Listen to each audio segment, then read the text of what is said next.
aku kan melihat budaya Indonesia ini budaya yang kaya, tapi seolah-olah ada gerakan yang ingin menyeragamkan budaya gitu. Islam tuh supaya jadi seragam, gitu. Makanya biasanya pendakwah juga punya bisnis sampingannya jualan kerudung, karena sekalian. Karena kerudung gitu. Berita apa saya ada. Kadang malah suka ngarang. Ini gua tahu nih si Kumaila ini stres soalnya dia ditolak sama cowok Habib atau apa gitu.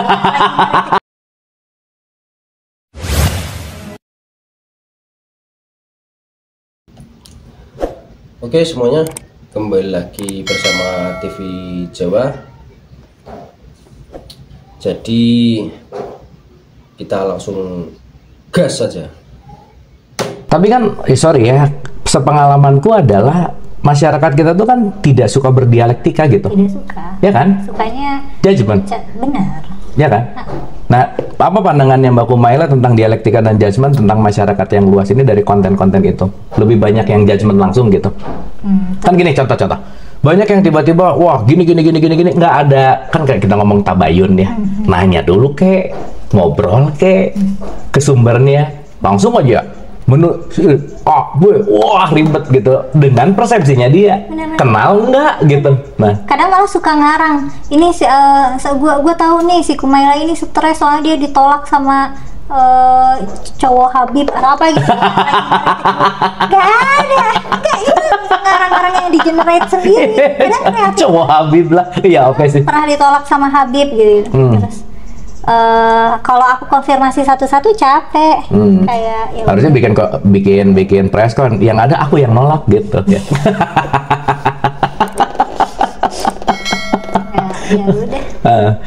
Ya oke. Dan sekarang juga kan let's say ya, sorry banget kalau kita ngomongin wanita muslimah gitu. Kayak pakai batik tuh kayak yang aduh kayaknya nggak muslimah banget gitu ya, dalam tanda petik, karena yang ngelihatnya ya balik lagi ke sudut pandang yang sempit gitu. So, dalam perspektif Mbak Mela, wanita yang muslimah tuh yang gimana sih? Lagi-lagi kembali ke ini ya, itu kan hubungan dengan Tuhan kan private ya. Yes. Berarti sebenarnya muslimah itu sesederhana orang yang beriman pada Tuhan. Oke. Sesederhana itu. Sisanya, detail-detailnya itu nggak penting dan bukan urusan kita. Oke. Dan soal misalnya kayak batik gitu ya. Nah itu sebenarnya yang aku kan melihat budaya Indonesia ini budaya yang kaya. Tapi seolah-olah ada gerakan yang ingin menyeragamkan budaya gitu. Nah, Islam tuh supaya jadi seragam. Iya, ya supaya nggak jadi lagi, ya lanjut aja. terus. Nah, upaya menyeragamkan keberagaman ini tuh buat aku agak-agak sedih ya, karena kita kayak nggak punya identitas dan harus ikut-ikutan identitas budayanya Islam tanah Arabia abad ke-7 gitu. Iya. Padahal kita sudah punya identitas sendiri sebenarnya. Gitu. Betul. Dan kenapa nggak own it aja gitu, kayak our heritage, kekayaan budaya kita ya kita terima aja. Kan itu bikin kita lebih otentik aja, nggak kayak ikut-ikutan arus gitu. Betul. Ya maksudnya kita tidak didesain untuk jadi Arabi, tapi jadi Islami kan? Dan menjadi Islami itu bukan menjadi Arabi kan? Betul. Bukan jadi tiba-tiba Afwan gitu ya, atau Akhi atau Antum gitu kan? Enggak gitu gitu. Iya. Tapi pasti jago gitu-gituan ya? Iya tuh. Aku mau belajar supaya mulai nanti pakai gitu-gitu gitu. Anyway, kenapa ya happeningnya tuh di 80 ke sini ya, Mbak? Itu mungkin harus lihat konteks ini ya, reformasi Islam global. Mungkin kayaknya ada hubungannya sama revolusi Iran waktu itu. Bisa jadi itu. Atau ya ada beberapa teori sih. Cuman emang trennya itu waktu Iran revolusi di sini juga. Aku nggak tahu hubungannya ya. Mungkin ini butuh pakar yang emang neliti ini. Tapi pas Iran revolusi itu nggak tahu kenapa kita jadi kayak ikut-ikutan terrevolusi, padahal revolusinya nggak di sini. Betul. Latah kali ya. atau bisa jadi bahan-bahan dakwahnya juga ngerembes ke sini juga kan. Oke. Ya tapi Entah lewat jalur mana ya, entah lewat jalur mahasiswa atau jalur aktivis atau jalur apa. Ya tapi apapun ya, at least jilbab bagus untuk perputaran roda ekonomi. Ya kan? Betul, buat yang jualan kerudung. Iya, bagus dong. Itu kan juga part dari ekonomi cycle gitu. Betul, makanya biasanya pendakwah juga punya bisnis sampingannya jualan kerudung karena Sekalian ya. kalian pakailah kerudung lo gitu. Begitu apa saya ada. Oke Mbak, aduh aku pengen bikin silabus jadinya. Oke, silabus apa? Silabus untuk pembicaraan conversation karena aku pengen bener-bener belajar juga tentang tafsir. Aduh, rajin banget. Iya, maksud aku pengen beneran juga ngerti tentang dari segi bahasa gitu. Kayak ya hal-hal kayak misalnya khinzir, babi kan sekarang happening gitu ya. Dogi gitu, bahwa haram lah apa dah. Itu kan juga part-part yang saya rasa supaya kita juga mendalami secara bukan dari hanya dari hanya istilahnya, tapi kita tahu secara epistemologinya gimana, ontologisnya gimana gitu. Dan saya rasa once itu membuka paradigma kan kita jadi belajar terus gitu, nggak kaku gitu loh Mbak. Iya, tapi takutnya ada yang komplain kenapa belajarnya sama Kumaila, belajar tuh sama Ustadz siapa gitu. Loh kan belajar sama siapa aja ya, bener nggak? Benar. Iya, saya memegang teguh statementnya Imam Ali. Apa tuh? Undur makola, wala tandur makola. Setelah bukan siapa yang ngomong tapi apa yang diomongin. Karena ada satu Mbak yang tiap hari bareng sama Nabi Muhammad. Oke. Bareng tiap hari, tapi nggak ngikutin Nabi Muhammad. Siapa coba? Siapa? Untanya ya. Kan tiap hari bareng. Iya, jadi kalau sekarang unta kan ini belajar bahasa, gitulah ya kira-kira ya. Nanti kalau dipanjangin gimana gitu. Oke, anyway, thank you Mbak Mela, very insightful, dan sekali lagi teman-teman tolong ambil ini sebagai perspektif gitu ya. Dan ini adalah sebuah keotentikan yang dilakukan oleh seorang Kumaila, dan saya rasa hidup ini adalah perjalanan dan pembelajaran gitu, bahwa kita tidak bisa cepat menilai sesuatu dari skup yang sederhana, nggak bisa cepat-cepat ngejudge sesuatu dari hal yang hanya glimpse gitu. Kalau main bola 90 menit kelima kebobolan 2-0 kan belum tentu kalah. Pun ketika kita melakukan ini, saya rasa semua orang punya perjalanan dan punya pilihannya gitu. Anyway, terakhir, final statement yang kira-kira untuk merangkai pembahasan tentang hijab jilbab ini, gimana?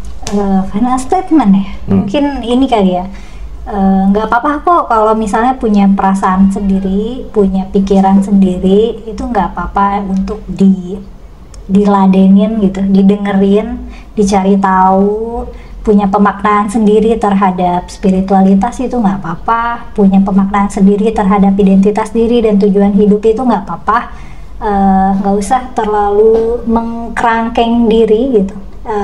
Pikiran kita tuh idealnya bebas, nggak usah bikin penjara imajiner di dalam kepala gitu. Oke, nice Mbak, thank you. Semoga melahirkan yang cerdas-cerdas berikutnya. Open thinking, tapi juga bukan berarti kebablasan. Betul, harus ada strukturnya. Harus ada strukturnya, tapi kata kuncinya adalah selalu sangat menghormati kemanusiaan. Karena kita sebagai manusia, sekali lagi, yang paling mulia di antara kita semua di hadapan Tuhan, di hadapan Allah adalah orang yang paling takwa. Dan sebaik-baik pakaian adalah pakaian takwa. Terima kasih, sampai ketemu di episode yang akan datang bersama Mbak Mela. Terima kasih.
Ya, oke semuanya. Mungkin di video kali ini cukup di sini dulu saja. Yang baru bergabung juga jangan lupa di like, komen, dan subscribe, dan bunyikan lonceng notifikasinya supaya dapat info terbaru dari TV Jawa. Jadi sampai jumpa di video TV Jawa selanjutnya.